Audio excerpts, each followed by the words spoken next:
Hi, I'm Hull History Nerd, and welcome to this lockdown edition of History of Hull Bridges.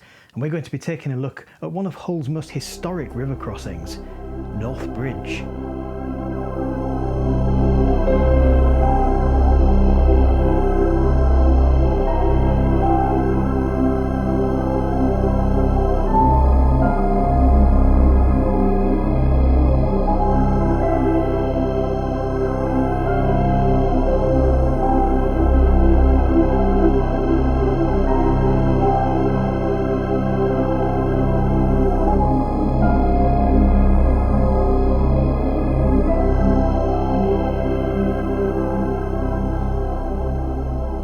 North Bridge. If you live in East Hull, you'll be very familiar with it. If you've been to East Hull, you've probably been over it. It is, along with Castle Street, one of the main arterial routes that connects East and West Hull. But it's not the oldest bridge, technically. But there has been a North Bridge on that site for over 400 years, and there's been a river crossing called North something at that site for 700 years. So to get to the history of North Bridge, we really need to look at the history of the North Ferry 700 years ago in the 14th century. In medieval Hull, the only river crossings were ferries. There were no bridges.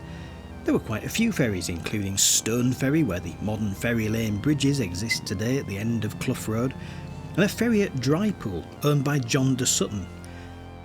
And only 60 yards from that, the Burgesses of Hull set up another ferry in the 1380s, a free ferry called North Ferry. The free part aggrieved John de Sutton no end.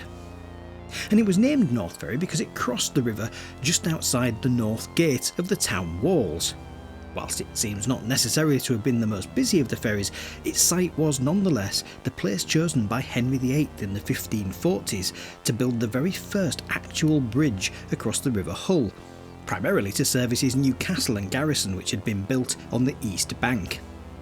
This was the first North Bridge, and whilst historians are not necessarily 100% sure of its exact location, looking at the old maps such as the Wenceslas Holler or the John Speed maps, you get the impression it lay a little bit south of the location of the present bridge. This first bridge was made of iron and wood, and it had a single opening drawbridge leaf, which was, at the time of its construction, allegedly the largest drawbridge span in England. And whilst its original purpose was to connect the town with the castle, it soon became the de facto connection with Holderness. After all, who needs to use a wobbly, slow old ferry and get wet feet when you can just cross in style on a bridge? And you might think it's odd that Hull took almost 300 years to get its first bridge, when other medieval cities along rivers had bridges fairly early on. But Hull wasn't a city divided like early London. Hull existed for hundreds of years exclusively on the west bank of the River Hull, a situation that was forced by the fact that the land of the King's Town was all on the west bank, and all the land on the east bank was owned by the Lords of Sutton. One such lord, John de Sutton, was so annoyed by Hull opening its own free North Ferry only yards away from his that he refused to sell the city any land along the east bank, despite Hull's huge increasing trade and the need for extra quayside. It's because of this that the east bank of the river seems relatively empty compared to the west. It simply doesn't have hundreds of years of port growth under it, instead only being built on from the late 18th and early 19th centuries. This underdevelopment of East Hull can even be seen on the Ordnance Survey maps of Hull right up until the late 19th century. Because of this, and because trade with Holderness was just as easily done on ships via the Humber, there was never really a pressing need for a bridge across the river until Henry VIII built Hull Castle. But it wasn't long before the increased river traffic along the Hull demanded that the bridge be rebuilt. In the 17th century, it was rebuilt with a double drawbridge design, rather than the old-fashioned single one, to allow larger ships through. And in the early years of the 18th century, it was given upgrades with lots of brick at either end to reinforce its structure for the heavier traffic that it was receiving, and it also gained a cattle lane to bring cows to market. And this little old patchwork Tudor bridge, with its steadily progressing series of upgrades, managed to last all the way until the end of the 18th century, when a new bridge was felt was much needed, particularly given the enormous amount of traffic that was coming up the river and the amount of traffic that was starting to go across the bridge. That little old bridge stayed open whilst its newer, more advanced sibling was being built. The building of the new bridge, however, was not without its problems. They had difficulties because of the tidal nature of the river. They also had to send a team of engineers to Holland to have a look at a very similar bridge to get an idea of how it would actually work. The creation of the drawbridge mechanism turned out to be problematic, and it was very slow going in the building because it used stone for most of its superstructure, which is not a material that's readily available in the clay plains of Hull and the surrounding chalk hills. It finally opened in the September of 1787, and the old bridge was finally demolished. It was updated in 1832, but quickly was seen to be falling behind Hull's massively increasing needs. By the 1850s, Victoria Dock had opened on the east side of the river, and as a result the city's development was starting to spill across, beginning the growth of East Hull, and the traffic was getting heavier and much more frequent. It was upgraded for the last time in 1870, an upgrade that saw out the rest of the 19th century and the first 20 years of the 20th. But this old bridge's death knell was sounded by the growth of the motor vehicle in the early years of the 20th century. As North Bridge was, like now, a major connection between East and West Hull, the traffic was far more busy than across some of the other old bridges like Drypool, Skulcoats or Scott Street. This little old 18th century bridge, even with its 19th century refurbishments, was not enough. In the late 1920s as well, after the closure of Queen's Dock and its infilling to become Queen's Gardens, the whole area around the old dock was transforming. With the higher speeds of motor vehicles, the somewhat twisty approach to North Bridge, twisting down Charlotte Street, was proving awkward, and George Street was extended beyond the junction with Charlotte Street, taking a far straighter route towards Witham on the east bank. As in the 18th century, the old bridge remained open while the new one was being built.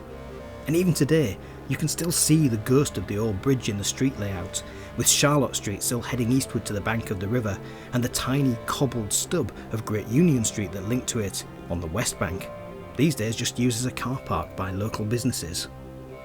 And on both banks, you can still see the remains of the old wooden supports. The present bridge was opened in 1931, and rather than being a drawbridge like the previous ones, it was a rolling bascule bridge.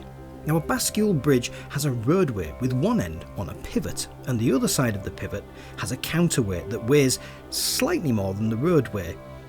This means that it's fairly well balanced, and the bridge motor only has to supply enough turning power to lift the difference in weight between the road and the counterweight, rather than lifting the whole weight of the road itself. And if the mechanism ever failed, because the counterweight weighed more, it would fail open, avoiding blocking river traffic whilst it was being repaired. After all, road traffic could always go across another bridge, river traffic not so much. The other advantage of the counterweight design meant that it could actually be manually opened and closed with good old-fashioned muscle power in an emergency, albeit very, very slowly. North Bridge takes about an hour and a half to manually open. A good example of a bascule bridge that everybody knows is Tower Bridge in London. A rolling bascule bridge is slightly different, however. The counterweight is actually high up over the roadway as opposed to buried underneath it, and has a large curved tooth section instead of a pivot.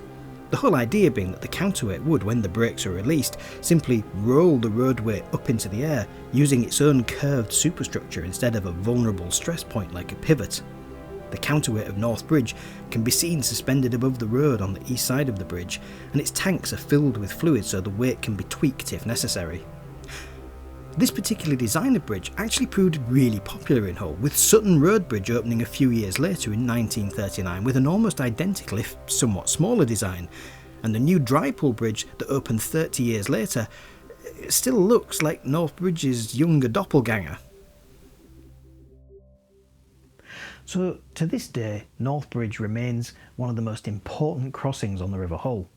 It is the connective tissue that links East Hull and West Hull together. And whilst there are other bridges that link it, one of them, the Castle Street Bridge, is primarily for dock traffic, whilst Drypool Bridge has always been the kind of less popular little brother of North Bridge.